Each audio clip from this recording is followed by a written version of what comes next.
the Spider Tank's economy collapse? That's the question we're gonna try to answer in today's video. For those of you guys who are new, Spider Tanks is a play and earn MOBA that awards players who win matches with a crypto token called Silk. Silk is a utility token used for all in-game purchases and upgrades and can be exchanged for US dollars. This means earning in the game is earning in real life. I recently ran a test to see how much money can be earned on a $1 per hour basis as a free-to-play player in Spider Tanks. The results were surprisingly high. Most people around the world who earn on average less than $7 a day can earn more playing Spider Tanks than participating in their local economies, if Silk can maintain its value once the bridge opens up. To learn exactly how much you can earn per hour and per day playing Spider Tanks, check out that video,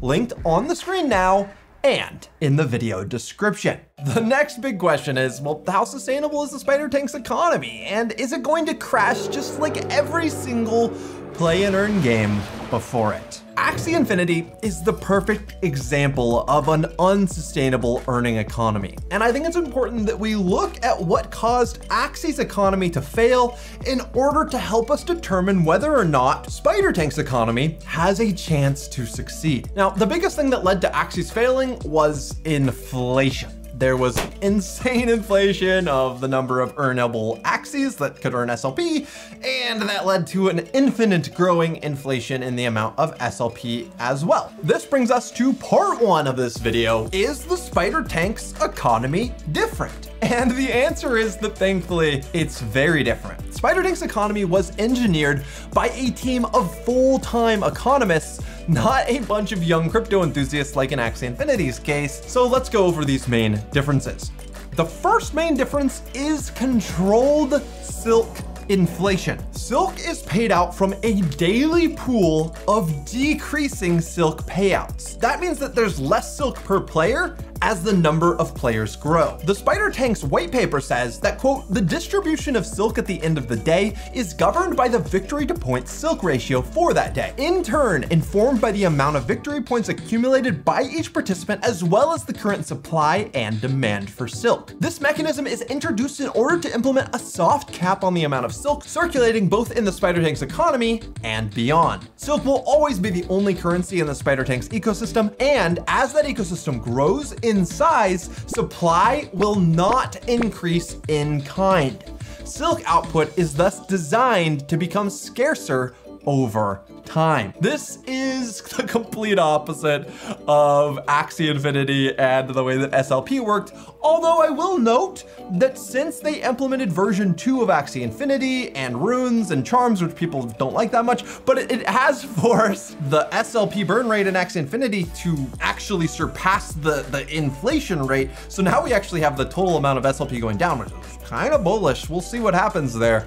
But that is not the way that it was in this last bull market, which led to the crash. The second thing that makes Silk and Spider Tanks different from SLP and Axie Infinity is that the daily Silk pool is tied directly to Silk burn. Silk must be burned for Silk payout to stay strong. Less Silk burned means smaller the daily distribution becomes. Directly from the Spider Tank's light paper, quote, the Silk replacement allowance pool is a direct function of the short-term system's demand. When players spend Silk, it is sent directly by the user into the burn wallet.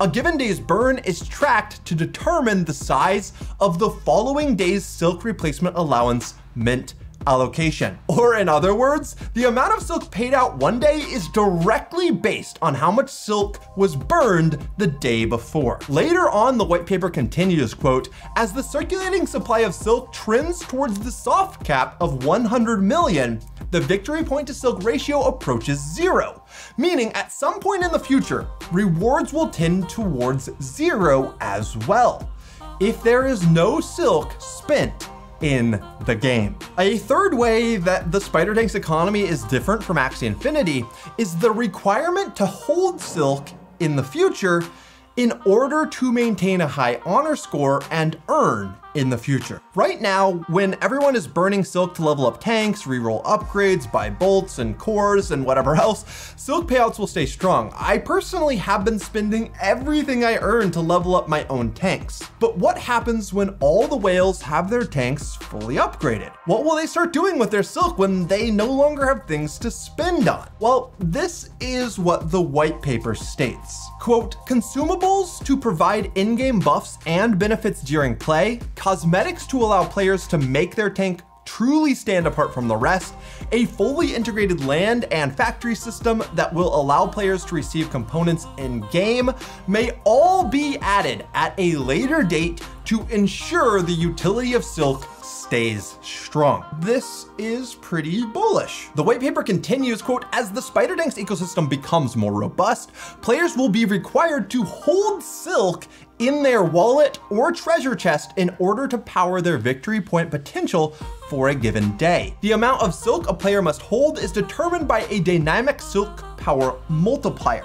For example, if the silk power multiplier is 10, a player must hold 100 silk in order to receive up to 10 silk.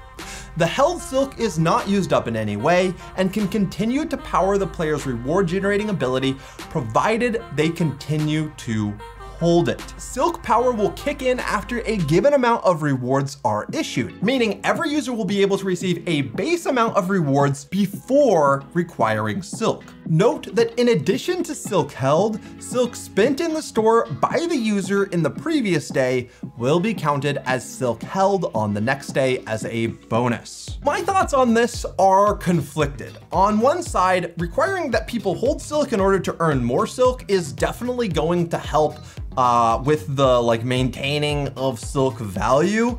But on the other side, this could be a massive disincentive for new players to get into the ecosystem. It also means if someone needs the money and they have to sell their silk, they may not want to spend the time to get back into the ecosystem later, and instead they'll just sell all their assets instead of only selling their silk, because once they sell their silk, their assets become useless to them because they can no longer earn silk with it. Another thing that separates the Spider Tanks economy from the Axie Infinity economy is that the number of earnable tanks is limited, whereas Axies, players could breed them and there's literally an infinite number of earnable Axies. NFT tanks are controlled, have very controlled inflation. You can't breed an infinite number of tanks with earnings power like you could with Axies and Axie Infinity. Number of tanks that can earn is tightly controlled by Gala Games and Game Deal, meaning there will never be an uncontrolled runaway number of new earners in the ecosystem. Whew, all right, we're on fire breaking down this economy. I need to take off my jacket because I'm starting to get sweaty. The next question,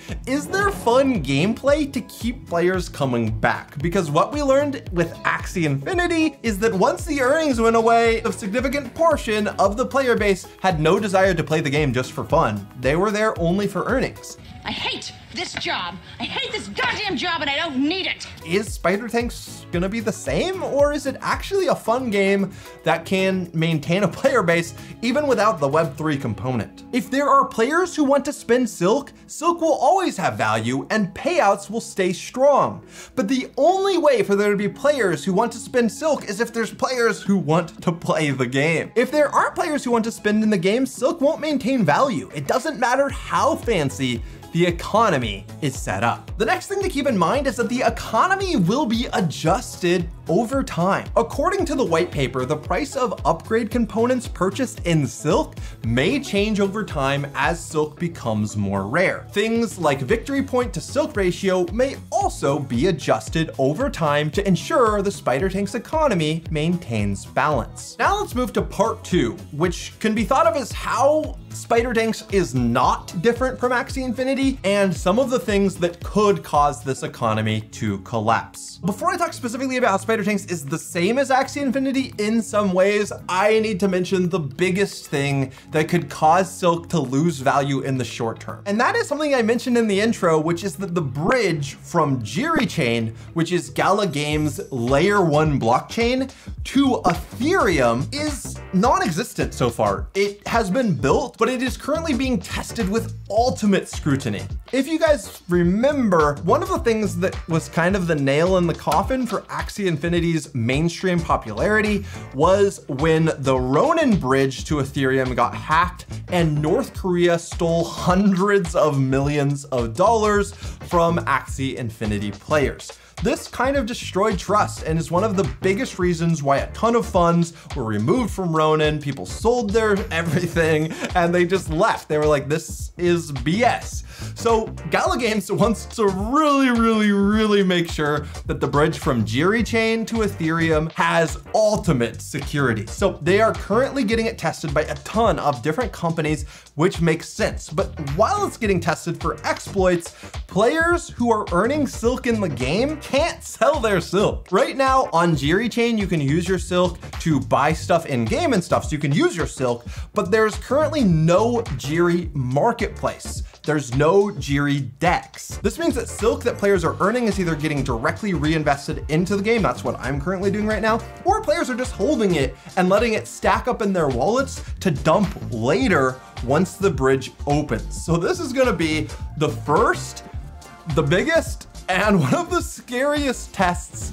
And it's gonna be the point at which we really learn what the fair market value of silk is. Now let's talk about a way that Spider Tanks is similar to Axie, and that is that bots can ruin this game for human players, just like bots started ruining Axie for human players. First, let me read a quote from the Spider Tanks white paper. Quote, "As a player, regardless of whether you own a tank, you can participate in the pilot program so long as there are tanks available in the pilot program and temporarily receive a random tank from that tank pool," unquote. Essentially, my fear is that bots could easily mean no tanks are ever available for players because pilotable tanks are limited.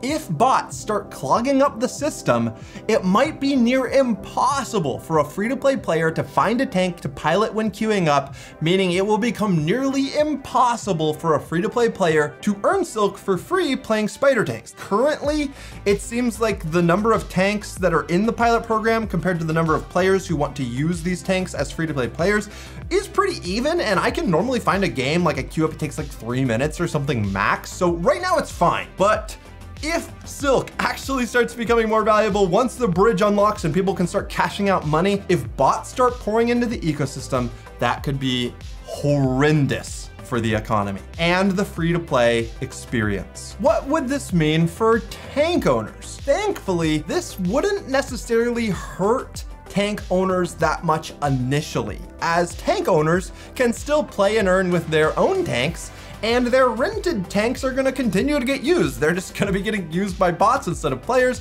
So an owner is still gonna keep earning their 50%. It doesn't matter who's using their tank on the other end. But what would it mean for the ecosystem overall and for tank owners long term? Well, it could impact the true popularity of the game and the price of silk a ton if normal humans can no longer enjoy playing and earning in the game for free. Already, when you try to create a Gala account, it says too many accounts are being created. Please try again in a few minutes. This honestly scares me, as one person with 100,000 bot accounts can ruin an entire ecosystem. Now that all of that has been shared, it's time for our conclusion. I'm cautiously optimistic about the sustainability of the Spider Tanks economy, but it is an experimental economy. Best practices for Web3 games and play and earn have not been established yet. The economy is designed for silk to become more rare over time, the opposite of Axie Infinity's economy, which makes me very optimistic. But the only way to know for sure whether or not this economy is going to collapse or thrive is to wait and see. We just need to let it play out. For full disclosure, Gala Games is a sponsor of On-Chain Gaming, but trust me when I say I do not mince words and I do not change my opinions and I do not lie to you guys about my true thoughts just because they're a sponsor. I'm always honest with you guys, and I hope that came across in this video. For a complete beginner's guide to creating your Gala account and winning Spider Tanks games, make sure you check out this video, and if you want to just know how much you can earn per day, check out this video. Until next time, everyone, subscribe if you're not subscribed already, thumbs up if you enjoyed, and have fun roaming the metaverse.